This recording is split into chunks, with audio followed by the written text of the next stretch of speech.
Vous le savez, hier avaient lieu des tests cruciaux à Jerez pour permettre aux constructeurs d'améliorer leur moto. Et surtout à Yamaha et Honda d'essayer de sortir un petit peu la tête de l'eau. Et une chose est sûre, nos deux pilotes français ont eu beaucoup de pain sur la planche. Les tests à Jerez hier ont été fatigants, intenses et n'ont pas permis réellement de trouver de meilleures bases solides pour la suite de la saison.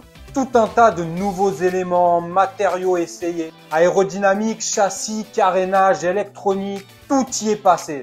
Mais malheureusement, rien n'y fait vraiment. Les constructeurs japonais cherchent toujours en vain la clé pour améliorer la situation. On fait le topo sur les tests de Jerez de suite. N'oubliez pas de vous abonner, de liker la vidéo. Merci du fond du cœur à tous.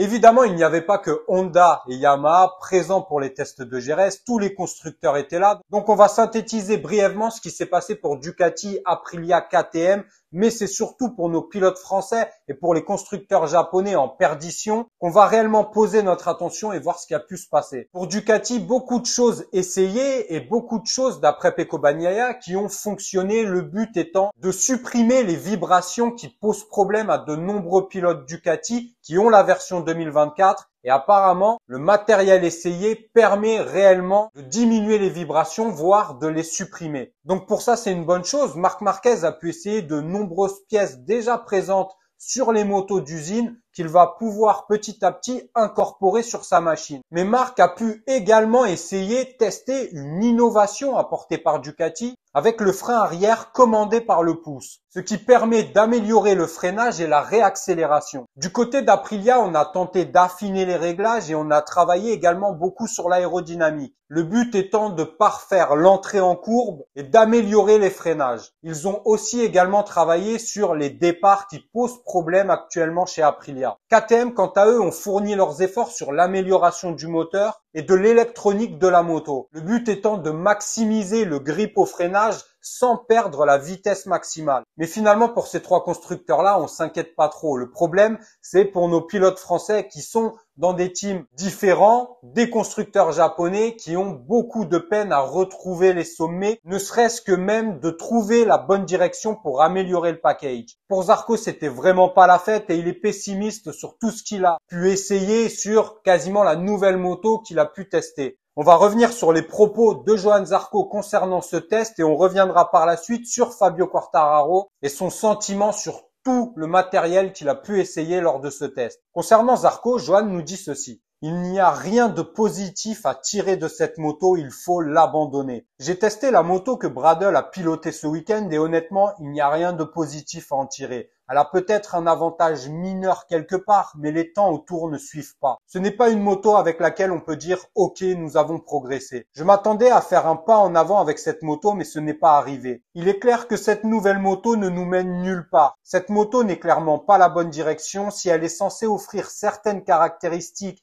et que malgré de nombreux changements, elle ne les apporte pas, il est temps de l'abandonner. Nous avons essayé des modifications sur le moteur, mais rien de révolutionnaire. Chez Honda, le travail est intense et bien que les résultats tardent à se manifester, je suis sûr que nous finirons par trouver le bon chemin. Cela dit, nous avons besoin de plus de temps pour résoudre les problèmes critiques, surtout dans les virages rapides et en sortie de virage. Ce n'est pas à moi de dire à Honda comment mener les tests, mais il est clair que cette nouvelle moto ne nous mène nulle part. Nous, les pilotes, avons tous eu des mauvaises sensations. J'imagine que l'équipe de test cessera de travailler sur ce concept. Bon, pour Johann et ces tests-là, la messe est dite. La moto ne convient pas. Tout ce qui a pu être essayé ne permet pas d'améliorer la situation.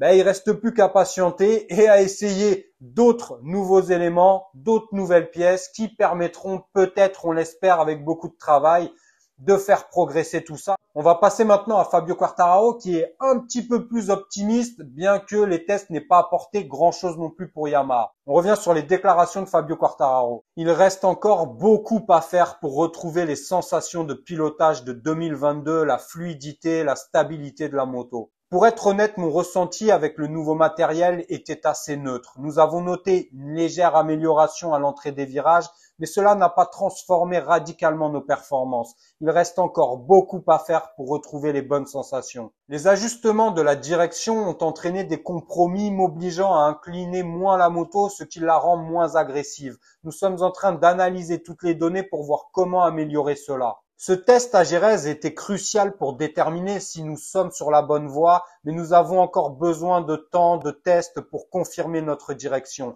Nous prévoyons d'utiliser certaines des nouveautés au Mans et tester ces mises à jour sur différentes pistes qui seront bénéfiques et intéressantes, notamment pour voir comment je me sentirai sur des circuits comme le Mans, le Mugello qui sont très différents. Beaucoup de travail lors de ces tests, mais peu d'amélioration. Il faut rappeler que Fabio Quartararo a terminé la journée de test à la 18e position, Johann Zarco à la 20e. Même si le but n'est pas de faire le meilleur chrono, il est quand même de se rapprocher des pilotes les plus rapides, des motos les plus performantes. Et ils sont quand même à 1 seconde et plus d'1 seconde des meilleurs chronos. Donc encore beaucoup de pain sur la planche. On va continuer à encourager nos pilotes français en espérant que tout ça commence à payer lors de la saison, à mi-saison, en fin de saison, enfin bref, dès que ça pourra le faire. Comptez sur moi pour rester attentif. On se retrouve sur Vincent MotoGP dès demain. N'oubliez pas de vous abonner, de liker la vidéo. Prenez soin de vous, de vos proches. C'est toujours un plaisir de vous retrouver. À demain sur Vincent MotoGP.